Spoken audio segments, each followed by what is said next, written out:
প্রিয় শ্রোতা বন্ধু, বেদ পাঠশালা অনুষ্ঠানে আপনাকে স্বাগত জানাই। আমাদের এই অনুষ্ঠানে এখন আমরা সাধু পৌলের পত্রগুলি অধ্যয়ন করছি এবং এখন আমরা গালাতীয়দের প্রতি পত্রটি অধ্যয়ন করছি।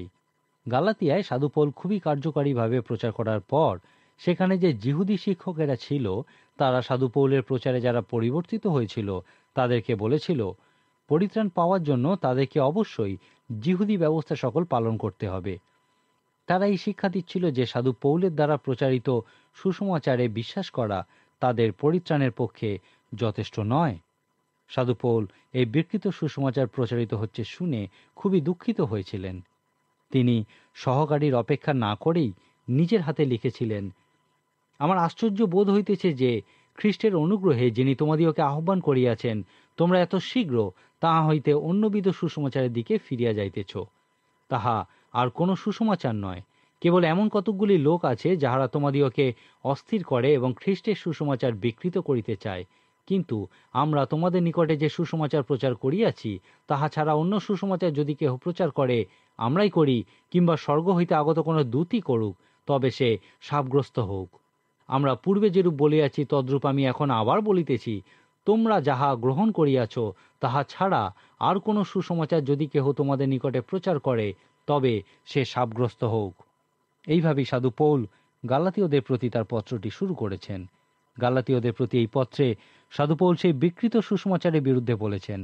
তিনি এখানে গালাতীয়দেরকে বলেছেন, যখন আমি তোমাদের সঙ্গে ছিলাম আমি বিশ্বাস এবং অনুগ্রহের দ্বারাই পরিত্রাণের সুসমাচার প্রচার করেছিলাম।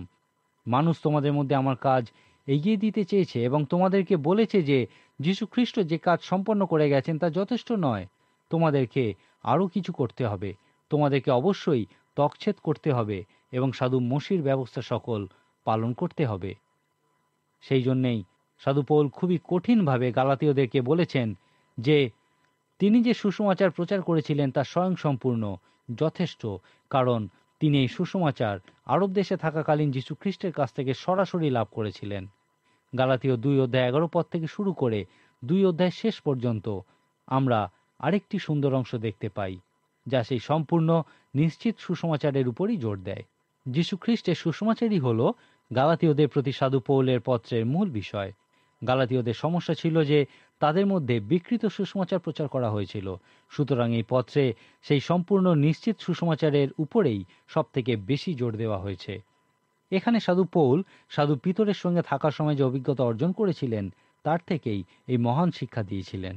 এখানে মূল বিষয়টা ছিল যে কিছু জিহুদি যীশু খ্রিস্টকে অনুসরণ করার অঙ্গীকার করার পরও যতটা সম্ভব তাদের জিহুদি আচার ব্যবস্থা ধরে রাখার চেষ্টা করেছিল।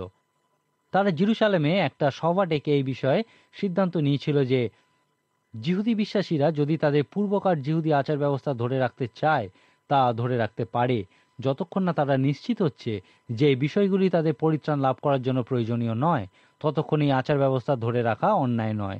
যাই হোক, সেখানে সিদ্ধান্ত নেওয়া হয়েছিল যে অজিহুদি বিশ্বাসীরা জিহুদি ধর্মীয় আচার ব্যবস্থা পালন করতে বাধ্য নয়। জিহুদি বিশ্বাসীদের নির্দেশ দেওয়া হয়েছিল যেন তারা এই বোঝা অজিহুদি বিশ্বাসীদের ঘাড়ে চাপিয়ে না দেয়। প্রেরিত পুস্তকের 15 অধ্যায়ে জেরুসালেমের দ্বিতীয় সভার বিষয় সংক্ষেপে বর্ণনা করা হয়েছে।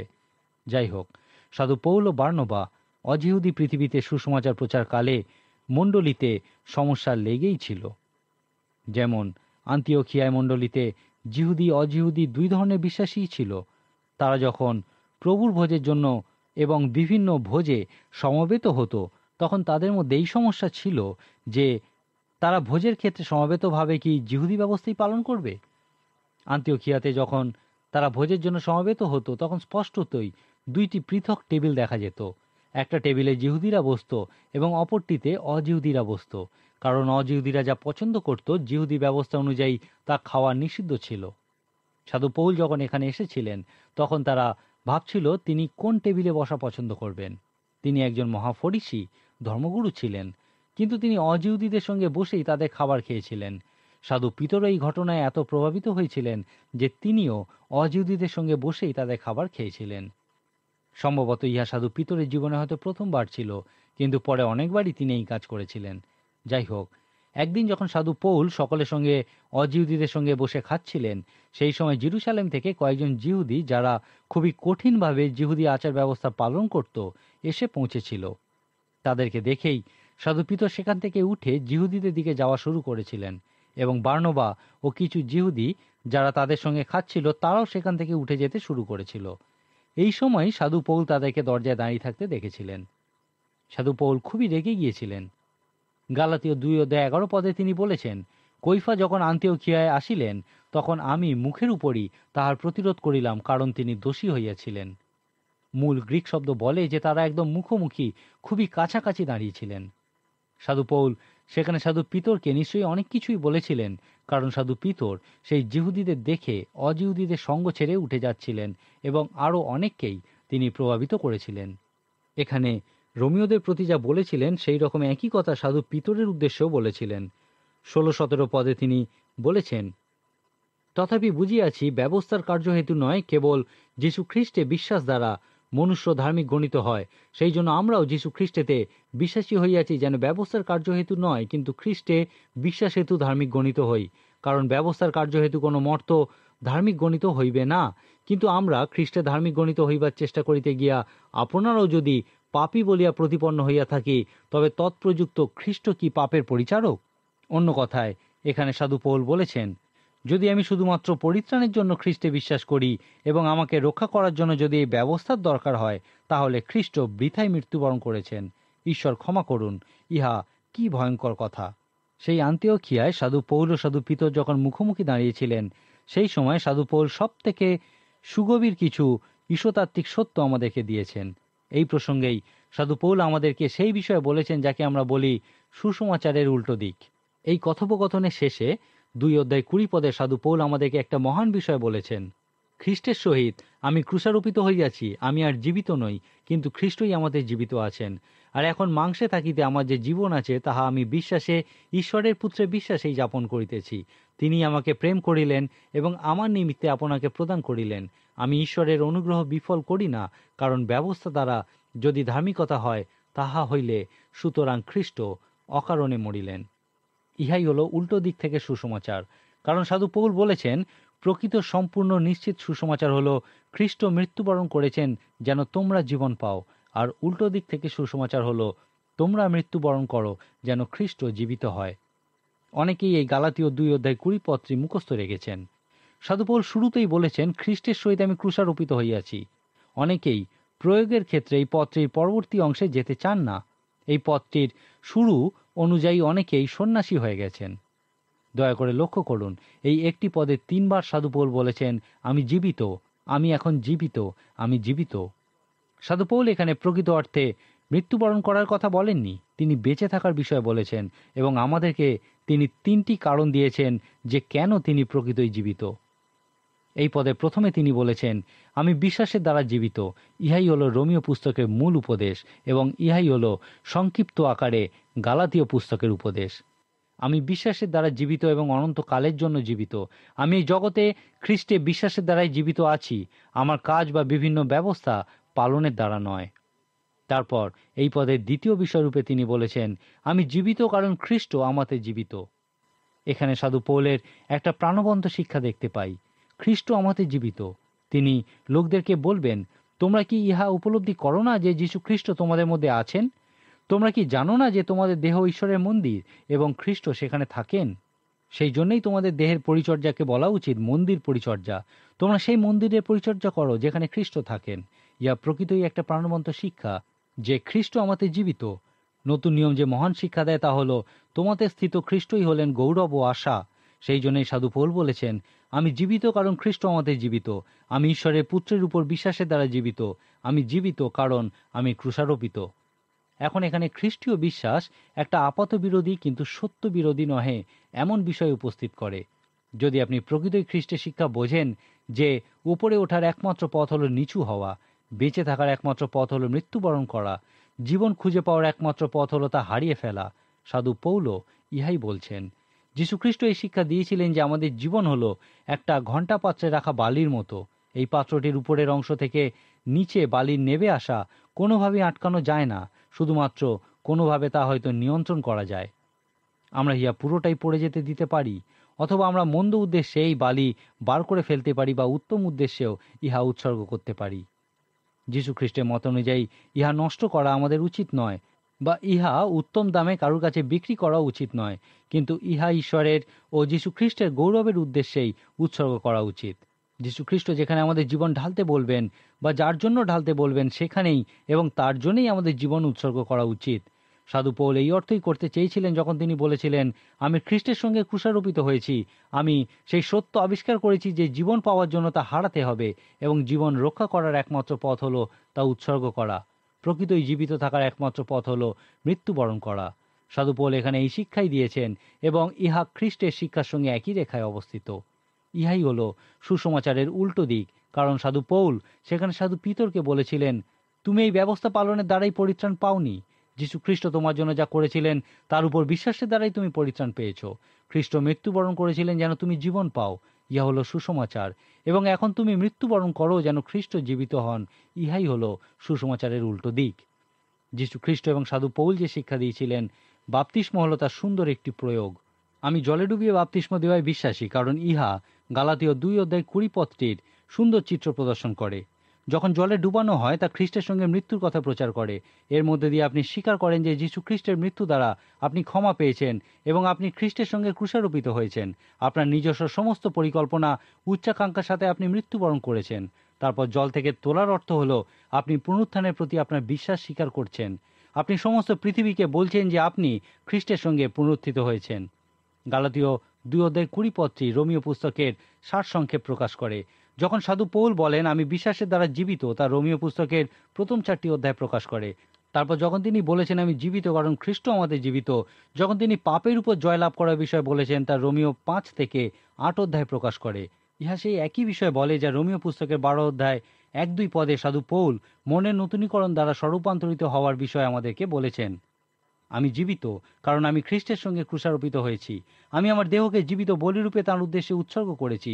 ইহাই রোমীয়দের প্রতি সাধু পৌলের পত্রের সারসংক্ষেপ প্রকাশ করে।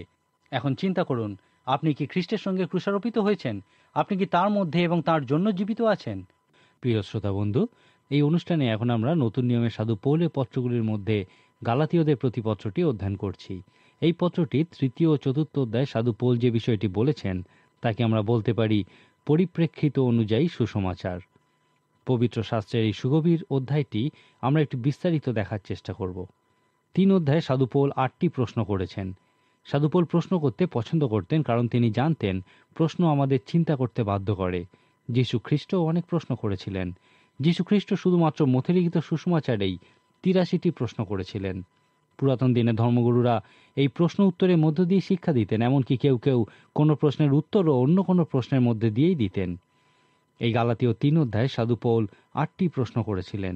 যদি আপনি সাধু পৌলের প্রশ্নগুলি শোনেন ও চিন্তা করেন এবং তারপর তার উত্তরগুলি দেখেন, তাহলে এই প্রশ্ন উত্তরগুলির মধ্যে লক্ষ্য করবেন যে সাধু পৌল কাজের দ্বারা নয় কিন্তু বিশ্বাসের দ্বারাই ধার্মিক গণিত হওয়ার বিষয়ে খুবই শক্ত সবল যুক্তি প্রণালী উপস্থিত করেছেন। সাধু পৌল এই শিক্ষা দিয়েছেন যে ব্যবস্থার পালন আমাদেরকে রক্ষা করতে পারে না। এই 3য় অধ্যায় সম্পর্কযুক্ত রূপে তিনি 2টি উদাহরণ দিয়েছেন। প্রথম উদাহরণটি হল অব্রাহামের বিষয়। নতুন নিয়মে বিশ্বাসের বিষয়ে সর্বদা সাধু অব্রাহামের নাম উল্লেখ করা হয়।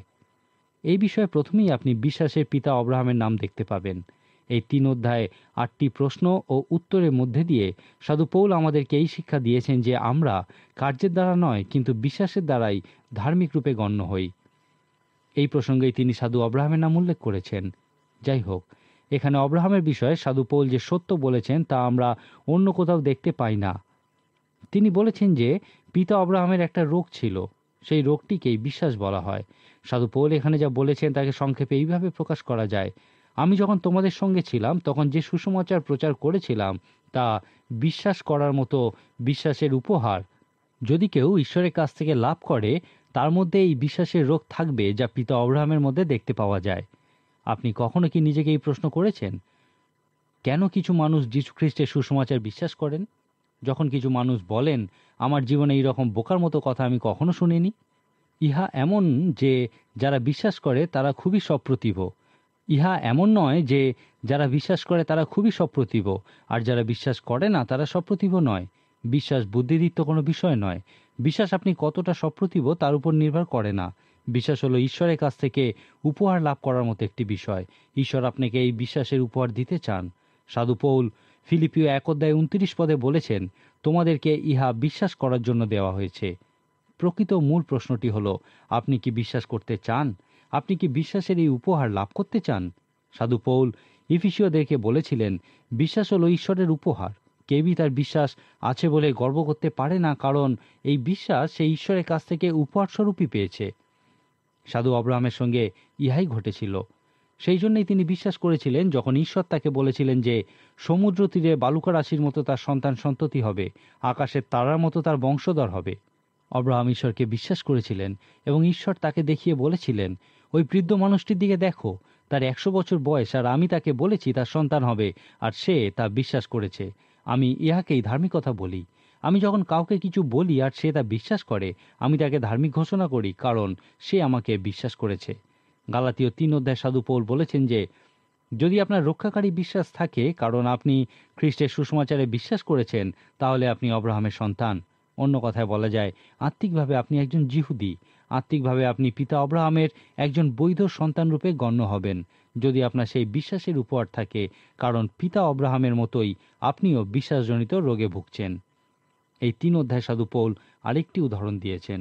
তিনি বলেছেন যে ব্যবস্থার দ্বারা আমরা নিজেদেরকে রক্ষা করার চেষ্টা করছি, তার একটা উদ্দেশ্য আছে। তিনি লিখছেন যে এই ব্যবস্থা হলো সেই শিক্ষক, আপনাকে খ্রিস্টের কাছে আনার জন্য যাকে সৃষ্টি করা হয়েছে। এই 3 ব্যবস্থার কাজ রূপে সাধু পৌল বলেছেন, ইহা আপনাকে ভগ্ন করে এবং দেখায় যে আপনার একজন পরিত্রাতা প্রয়োজন। ব্যবস্থার কাজই হলো আপনাকে ভগ্ন করা এবং দেখানো যে আপনি এই ব্যবস্থা পালন করার দ্বারা কখনোই নিজেকে রক্ষা করতে পারবেন না।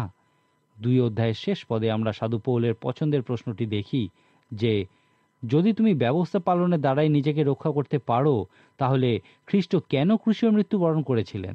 তিনি বৃথাই মৃত্যুবরণ করেছিলেন। অন্য কথায় বলা যায়, যদি ব্যবস্থার দ্বারাই রক্ষা পাওয়া সম্ভব হতো, তাহলে ঈশ্বর খ্রিস্টকে ক্রুশীয় মৃত্যুবরণ করতে পাঠিয়ে ভুল করেছেন। যাই হোক, আসল সত্যটি হলো যে আপনি কখনোই ব্যবস্থা পালনের দ্বারা নিজেকে রক্ষা করতে পারবেন না, কারণ আপনি সমস্ত ব্যবস্থা কখনোই পালন করতে পারবেন না। যদি আপনি মনে করেন যে উত্তম কার্য দ্বারা রক্ষা পাওয়া যায়, তাহলে কিভাবে জানবেন যে আপনাকে কতটা উত্তম কাজ করতে হবে? এই 3 সাধু পৌল এই মতো কিছু প্রশ্নই করেছেন। সাধু পৌল ব্যবস্থাকে একটা নির্দিষ্ট পরিপ্রেক্ষিতে ফেলার মধ্যে দিয়ে আমাদেরকে ব্যবস্থার উদ্দেশ্য ও কাজের বিষয় বলেছেন। তখনকার দিনে শিক্ষা এখনকার দিনের থেকে আলাদা ছিল। খুব কম সংখ্যক মানুষই শিক্ষা লাভ করতে পারত। বেশিরভাগ ক্ষেত্রেই দেখা যেত শুধুমাত্র ধনী ও উচ্চবর্ণের মানুষেরাই শিক্ষিত হতো। সাধু পৌল জন্মসূত্রে রোমীয় নাগরিক ছিলেন। তার একজন গৃহশিক্ষক ছিল, যিনি সম্ভবত সর্বদা তাদের পরিবারের সঙ্গেই থাকতেন। এই গৃহশিক্ষক রাখার উদ্দেশ্য ছিল সেই পরিবারের সন্তানদের শিক্ষা দেওয়া, অনুশাসন শেখানো এবং সেই সন্তানকে ভবিষ্যতে তার আইনত অধিকারের দায়িত্ব নেওয়ার জন্য প্রস্তুত করা।